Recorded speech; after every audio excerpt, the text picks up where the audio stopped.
jaba bela jili au bismillah khari bela preska ni anga fasir de gafu yi ko ta ko lu dara lu ma nga chenyi na sa wala sa tuwa ya bela sa nga tata o famia la tuwa bi ama bulu koromi Fatmata Jani obal musono dem so fokata si Dawda ma bi Dawda anyatuma ama so mo gobe ko bashite bashi foite alhamdulillah yerano bashite no ama bi fasir de gafu galela sa ni ya ta kale lobo mo ne luga fara jabulu ko nyono konna la ka nga fintigila ka ono ya nga nantiguye ko fara kare bake kulu mar fatigi damelike mamu ani flala sa mi ko ni na kera sugulu konna la koni ya ta kala je ka benanga kulu mar fatigi damelike ko chesiru no gajijai ni wati laba en konna la sa wa chesiru ni gajija oti dore de wala sa chugo mna kamali den kele ko lebe ko lu lakana fo ata se bunana made fo ata se anu bolma mino ma chugo mina o beno anu wa yala do ukonna la min kera araba temene ngonna sa sogolo ale konna na le be segu mara ale konna la ko ni ku ye farakari bake kul bar fatigi dameleke mamwa ani flala min ko ni na wa ma chama ko ni yolu bone unina katla ka do mine fo ka tasi uga mara ma fenche jugu munu mu bulude ko lu do mine fenen koni ya ta ka laje anga finitigi la ka onu ya ngana tibu ko ni o ma saba ko ni ulu be jogina do wa fene ere ko mobli be no lu ga bolba fese nanu yi ulu fene fla ko ni ulu chiena doni akojurula ga o fene ko ni uye tabakari ma manunu na de no yi ma ta chiene nunu ye ka seka umine chugum na ku bla berela o sera ka munu mine ko ulu fene faare yo ulu fene ko ulu la fene koni ya ta ka laje état major général de l'armée akoni abora ka kuna funiadi ni ko na aya yira ka fo ko ni ma ko fole nde ko wille no ka tuka ko chejugu do de keli la sa ni ko ni na ko ni u kumbe u kumbe sogolo ale konna la do ko ni no kera araba temene je kalo kile tan fla san ba fla ani mo wan saba ko ni u ministra la gadaw u mine wati mina de bol ma fen se fla olu kumbu chama kumbu bulu yo olu tan fla ko ni yo mine ko ka tase u mara ma fen chejugu do ma ko 14 aka 45 o kumbu bolo fo ata se 3 pkm ma o chama fena o kumbu bolo ko lu fena o lu minena wa fena era u jogini ta boru yere la fo ata se do yere sara o ko konna wa fintigila ka o ya yira ka fo mi kerengere ne wa état major général des armées aboni abora ka fo ko ni ta damne wantina ka labani ko ni kulu marfatigi damele ke nunu be bon mali kono wali ma ulu fene bu be fa ku ban bar sabula o be kana akli washu na se malien kelen be ma ka te na se ka be fiu bar sa dali be malien bi sunaji ko min be no de ku ko ni ko tunu to eta to de ko ko no to ina tashi ni tu sebe seben bora le lob ma obulu wa seben ya jaw mo ko faranga do ibonya ba nam anatanya na bora sa amido li surso ma obulu sa unuga baramne kalande Aisha Siribe fokata se ya isangare ni oluga fasiriye kanga ta yoro jume kanga ta kenya ko buma kunga kerenkere yala anfala ka olu fanfe ko ni ya takalaje furuso konna la binaka bi ko den sorobali ya ko kuma na doron baby nyeta ka jom so de yoro la ka soro ko ni ya takalaje ko che chama be no doctor werega fola aluka nyini nuna ko chama be no ka ate musola de kiba soro ka be cheri la o kuma nyina o tija kuma nyina ba mnenga iba soro nyina ufanga do ale ja kuma de tinyina mine akoko ni akuma chambe aiwa nam koni ya takalaje docteur koni ulu ka nyini nu kofe fuka tase docteur Drissa Sissoko na le chirurgien urologue spécialiste do cheoga bana dugoro bana ofanfela la ko sebe aya ira ka fo ko aku ni bana mi fleni na fo mako infertilité wa chama ko ni abike cheoga ko fanfela la ka do ta chama nyedi numa ka fo nyoko ya soro kalotan fla bonya ngula ka ado bisika ke bana do fanfe ko ni onyini nu ko ni obora OMS yoro la no yanga kene atigla mo ba ko yoro fanfela ko oboro la koni ya taka la ifere wati do la de ko den soro baliya ine koni ya taka la chene mutu fanfe kiba soro kemesara bisaba o soro che fanfe bisaba o soro muso fanfe wa bisaba ere fene o be je ka soro fla farale nyongo fene fanfe a ke do la fene ere ko tan ko o be boro do la ko o lu yoro ma don na fo ma ko cause indéterminée ko o koni ko o lawa ka bete se ka taka da muso kun ko chama ba fo ka fo ko muso de do be buramuso be muso neni ubu dogo ya ko uti ka sika din soro ka soro kiwa soro ka chama na ko ulute u da tɛ tu denkɛw yɛrɛ ka yɔrɔ fanfɛla ma ko o ɲɛɲini kuma tɛ k'o kuma fɔ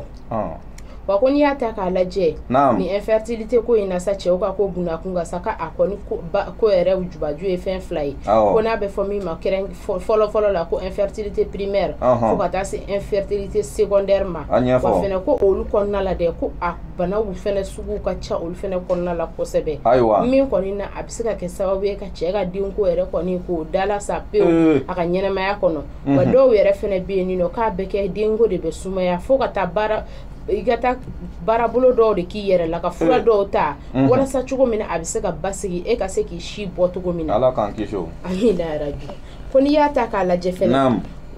cɛ ni muso ale ka ko kɔnɔna la ko a ko caman mɛna bi n'a ka bi an ka Mali yɛrɛ kɔnɔna la 100 o 130 fo ka taa se 50 olu ma sa ko o ko kɔni ko o ko gɛlɛyalen bɛ kosɛbɛ k'a caman y'an ka dumuniw ta fanfɛla ye fo ka taa se an bɛ cɛw yɛrɛ bɛ fɛn dɔw ta fɛn minnu bɛ yen nɔ manjini sen b'a la a y'a ko sɛgɛsɛgɛ manjini sen b'a la manjini dilannaw nana i sɔrɔ yan ko ayiwa baasi an ka taa fɛ ko dumuniw sen b'a la fo ka taa se u yɛrɛ bɛ fɛn sugu dɔw ta ko o bɛna kɛ k'olu bila forme na ko bɛ se ka tila ka taa sababu ye tuguni k'o ka kow tiɲɛ u yɛrɛ bolo n'u si bɛ ka janfa ka taa fɛ ko o min filɛ yen dɛ ko o yɔrɔ fɛnɛ kan ka f'u ɲɛna ko u k'o fɛnɛ yɔrɔnin dabila kosɛbɛ bari sabula k'a bɛ ka kɛ kasaraba ye a bɛ ka kɛ kojugu caman ye kosɛbɛ dɔw yɛrɛ bɛ yen nɔ ko cɛ t'a dɔn k'a tɛ se ka den sɔrɔ a bɛ ta ka da muso de kun dɔw yɛrɛ bɛ yen nɔ muso yɛrɛ bɛ bɔ o bɛ den sɔrɔ mais cɛ a bɛ kɛ cɛ kɔnɔ k'a den don fo kɔfɛ cɛ bɛ n'a dɔn k'a fɔ k'ale tɛ den sɔrɔ o den sɔrɔ la sa o jɔn ta ye fana ye GPS don muso la o la o ko kɔni ko ɲinini kan ka k'a ko la kosɛbɛ docteur Sisoko ale fɛnɛ kɔni ale n'ale spécialité ale fɛnɛ y'a da don a la kosɛbɛ ko olu kɔni k'olu bɛ ɲinini na a ko la kosɛbɛ n'o min ye solution ye ko k'a ɲini a la kosɛbɛ walasa cogo min na fɔlɔ la an masaw tun bɛ den sɔrɔ cogo min na fɔlɔ la den 15 den 20 walasa cogo min na o fɛnɛ ko bɛ se ka continuer hali bi ka se ka sɔrɔ an ka waati ninnu na les sursaut maaw n y'olu ka fasiri ye i bonya ba olu b'o ye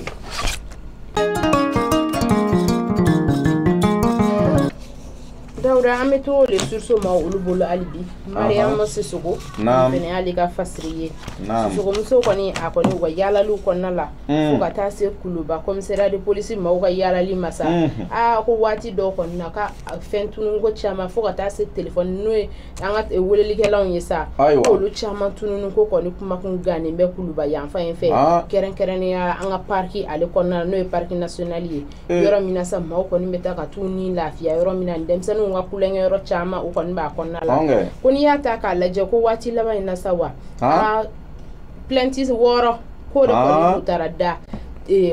Kuluba polisiw ɲɛkɔrɔ dɛ min kɔni na waatigi kelen u ma dɔn waati bɛɛ